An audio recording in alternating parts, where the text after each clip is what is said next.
For a lot of people, talk about shmups and it won't be long before you're talking about Cave. Mushihime-sama, Dodonpachi, Ketsui, these are all all-time classics of the genre. They're also, as I'm sure you are very well aware, all vertically scrolling, which is no surprise because 80% of the shmups Cave produced were verts. It's what they knew, it's why we know them, it is arguably what they were best at. However, they did also make 4 horizontal shmups, the first of which in 2001 was this one, Progear no Arashi, which is available on Switch as part of Capcom's Arcade Stadium.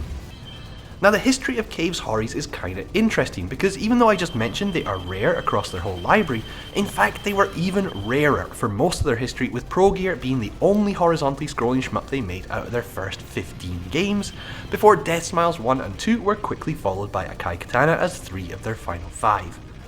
Akai Katana of course has just hit Switch, and that game is sometimes referred to as a kinda spiritual successor to Progear, meaning I thought now would be as good a time as any to re-dig into it while I wait for Akai Katana to drop through my letterbox. So Progear is Cave's first foray into side-scrolling territory, and a very interesting attempt that sometimes divides people as to how successful it was in transporting the studio's unique brand of Danmaku 90 degrees, with an oft-quoted interview with Tsuneki Ikeda seeming to suggest the company were not 100% happy with some aspects of how things turned out. Now, I am aware that there may be some nuances or translation issues that have made Ikeda's quotes sound more negative than they actually were, but regardless of whether he actually said it or not, I definitely think it myself. While Progear is an absolutely excellent game, the following 4 games Cave released were DOJ, Ketsui, Galuda and Mushihime-sama,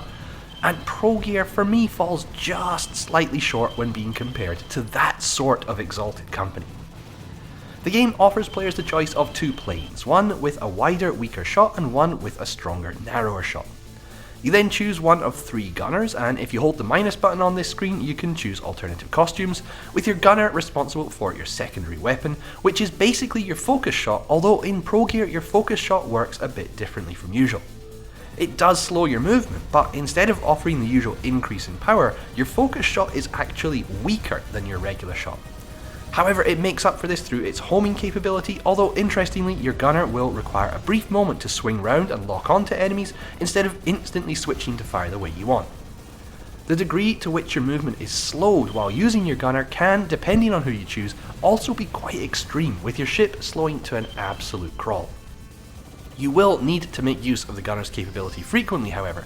There are many reasons, but the most significant one is that a lot of enemies, particularly bosses, will position themselves in ways such that you literally cannot hit them for spells with your forward shot, and will instead be hanging out underneath their hulls and shooting above or behind the regular direction of play. I say regular direction of play because although for the first 3 stages Progear moves you left to right, in stages 4 and 5 you're going to spend a lot of time moving upwards and downwards too, much like the volcano stage in Death Smiles. Unlike that volcano stage, or many horizontal game stages, there are no obstacles or stage hazards in Progear, with the backgrounds being very much that, backgrounds. With this being for me one of the most obvious ways in which Cave's previous history of exclusively developing vertically scrolling games shows through. Now, as mentioned, the game is going to force you all around the screen, and it is not just because of the hulking bosses dominating the upper portion, it's also due to a lot of the bullet patterns and enemy placements during stages. It's hard to describe, but the dangers in Progear tend to swirl around you more than most other Cave games I've played, with shots and enemies frequently coming at you from all directions and giving the feeling of being in the centre of a maelstrom rather than looking up at an impending one inexorably falling towards you.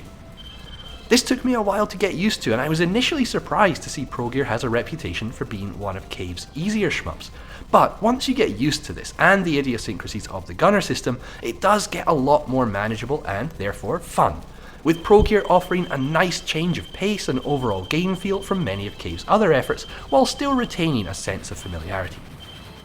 Now when it comes to scoring, this is kind of a weird one. It's not actually too difficult to explain how the system works, and there is a nice in-game manual that does exactly that, but in my experience I never found it became anything intuitive during play. Basically, when you kill enemies they explode, and any enemy bullets caught up in that explosion turn into either rings or stones depending which shot you were using. These jewels then fall downwards and you can either dart forward to pick them up, or far more effective, switch shot types to see them hoovered towards your ship.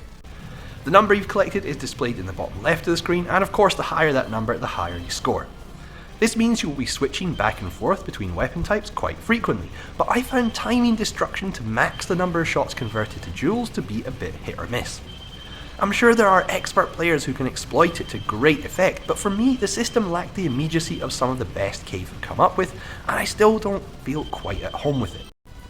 I'd contrast it to the system in Esperade, which is also a bit complicated, but for me at least, was one I eventually just got a kind of feel for, with on-paper understanding and a kind of instinct one from experience eventually combining to make the system feel natural. In Progear, that instinct from experience part never quite came to pass for me. Fortunately, however, there is a far more straightforward way to boost your score, and that is with your bombs. Not by using them, although that can be taken advantage of, but rather by stockpiling them until you have a surplus, at which point your ring counter will double in value. This aids greatly not just in scoring, but in survival too, since the first extend is set at just 3 million points, with further extends being offered every subsequent 4 million, meaning you can really help yourself out by abstaining from using your bombs. Of course, the downside is you will have to abstain from using your bombs, something that is far easier said than done when you're trapped in a corner, as you frequently will be while learning the game. Visually, Progear has a cool steampunk aesthetic with propeller-powered bosses alongside the usual ranks of tanks, gunships and planes, all of which are richly detailed and varied in their forms, although there are some moments in Stage 4 where the palette choice for the ships and background are a bit too similar. There are some cool moments too where you see enemies from later in the stage floating along in the background, backgrounds which are also highly detailed and have a kind of painterly look to them, with colours being given a slightly washed out, softer feel in keeping with the overall aesthetic. You start out in a kind of Lake Geneva inspired idyllic setting, but quickly move on to industrial bases and military installations, and the darkening of the tone as you progress is done expertly. However, one issue I do have here is that the backgrounds are very much that, backgrounds. In a vertically scrolling shmup, you're flying over the scenery, and so the way Cave tends to present things works very well. But in horizontal games, you're supposed to be flying through the scenery, and that doesn't quite come off here, with there being a very strong disconnect between the foreground, with all the ships and bullets, and the backgrounds, which, incredibly pretty as they often are just kind of there behind you. It's weird because taken in isolation the images can be really quite beautiful, but this is another area where the vert to hori changeover is quite noticeable. Now, one area the game is quite widely noted to be weak in is its music.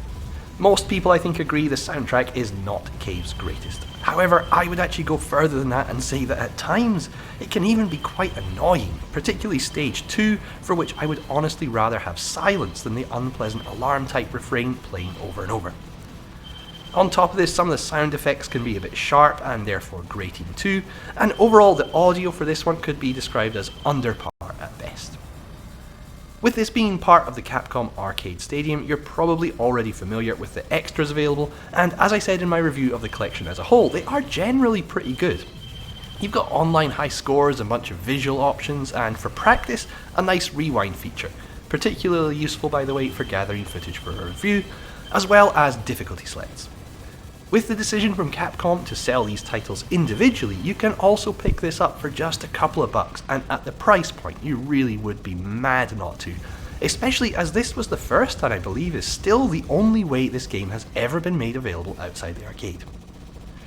So all in all, while this may not be my personal favourite Cave game, that is only because pretty much everything the company made was, in my opinion, almost pure gold. Progear might not have nailed the horizontal formula first time, but it was still a damn good attempt, and it's a game everybody should be at least checking out given how cheap it can be picked up for. Of course, compare this Arcade Stadium release to the feature and range-rich releases of games like Death Smiles or Escalada 2, and there's far less here to get stuck into in terms of content, but I would still rate this an 8 out of 10, and as mentioned, I consider an essential pickup, especially at the price point. Do let us know your own thoughts on the game below, and I'd be especially interested to hear how people think it compares to Cave's other horizontal games, Akai Katana in particular, which I will hopefully be playing and reviewing sometime very soon. So, as ever, thanks a lot for watching, hope to see you next time, cheers.